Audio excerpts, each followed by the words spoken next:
La voie du véritable pardon de Marcelo Tchounassi, chapitre 9, pardonner pour être élevé. Grand 1, la gloire du pardon. Et nous sommes à Grand A, Job, la gloire de la miséricorde rétablie dans un état supérieur. Et petit B, petit 2, alors que l'homme offre sa miséricorde, Dieu donne sa couronne, sa gloire. Osez pratiquer cette parole. Osez pratiquer cette parole car vous êtes dans la même nature que Job. Bénissez ces amis qui vous ont abandonné et priez pour eux. Vous serez plus grand qu'eux. Celui qui donne la miséricorde devient plus grand que celui qui la reçoit. Donnez la miséricorde et Dieu vous donnera la gloire. Devenez l'intercesseur des personnes qui vous maltraitent et Dieu vous payera la gloire.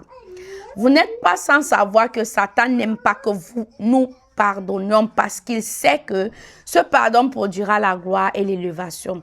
Il préfère que vous nourrissiez de la haine dans vos cœurs, ce qui bloquera votre bénédiction et cette élévation proclamée pour vous. La solution est simple. Abandonnez les casseroles que vous traînez derrière vous et laissez ces casseroles devenir des couronnes. Grand B. Job, la gloire du pardon donne le double. Petit 1, le pardon permet à Dieu de changer le mal en bien. Vous connaissez également l'histoire de Joseph.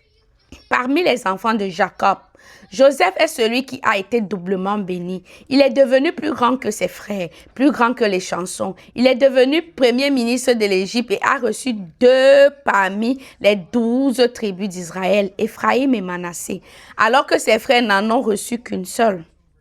Nous retiendrons particulièrement Genèse chapitre 50, le verset 19 à 21. Pour appuyer son exemple. Joseph leur dit, soyez sans crainte, car suis-je à la place de Dieu?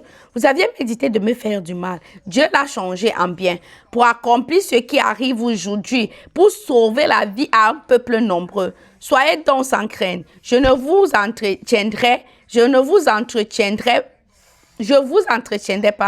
vous et vos enfants, et il les consola en parlant à leur cœur. Joseph était l'avant-dernier des 12 enfants de Jacob. Il est né de Rachel, la femme de Jacob que Jacob aimait. Et son père lui accordait cet amour qu'il avait donné à sa femme préférée. Il l'habille et le traite de manière particulière, ce qui le différencie encore des autres. Dieu ajoute à ses faveurs le don de vision. Dans sa famille, on respectait les visions étant donné que celles-ci s'accomplissaient toujours car elles étaient des prophéties. Dieu lui a ainsi montré en songe qu'il serait plus grand que ses frères, sa mère et son père. Ses frères aînés ne l'aimaient pas pour ce qu'il était. Alors, quand il a révélé ce songe, ses frères, qui n'ont pourtant ni vu ce qu'il deviendrait, ni touché la réalité de ce qu'il aurait, l'ont haï donc pour ses rêves et ses paroles. Un devenir que Joseph lui-même n'avait même pas compris sur le moment. Vous aussi, vous avez certainement connu ces personnes qui vous haïssent pour un projet qui ne s'est même pas encore concrétisé ou pour une prophétie qui vous a été donnée devant tous. Malgré tout, ne tenez pas rigueur à ces gens qui sont jaloux de vide. 2. Pardonner la trahison et hériter du double.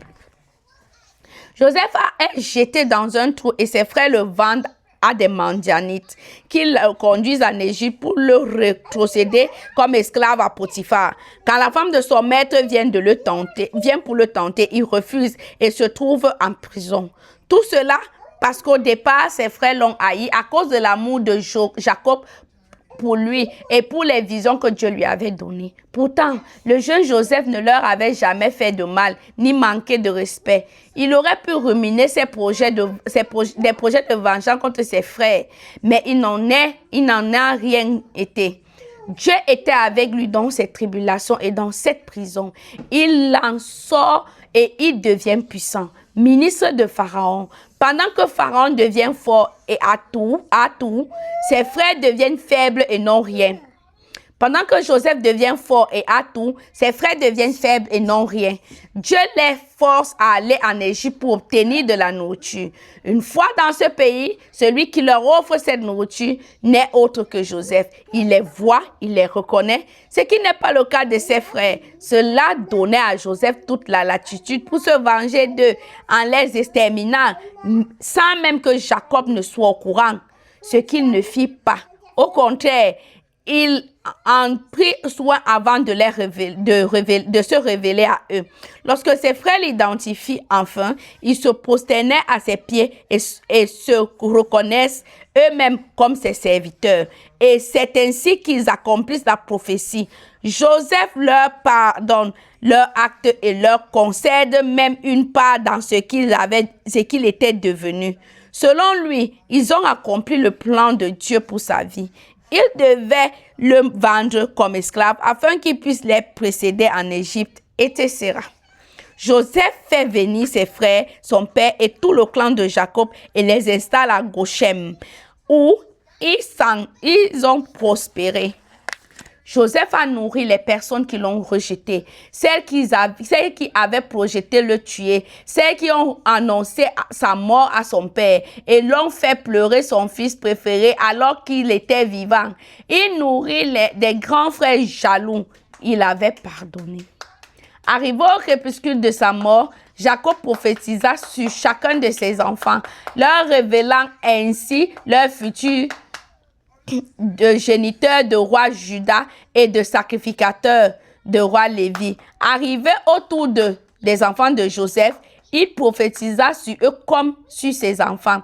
Ainsi, Joseph, qui devait être une seule tribu, devient deux tribus. C'est pourquoi on ne parle pas de la tribu de Joseph, mais celle d'Éphraïm et de Manassé. Joseph était à la fois en Manassé et en Éphraïm. Celui qui a pardonné a eu deux tribus.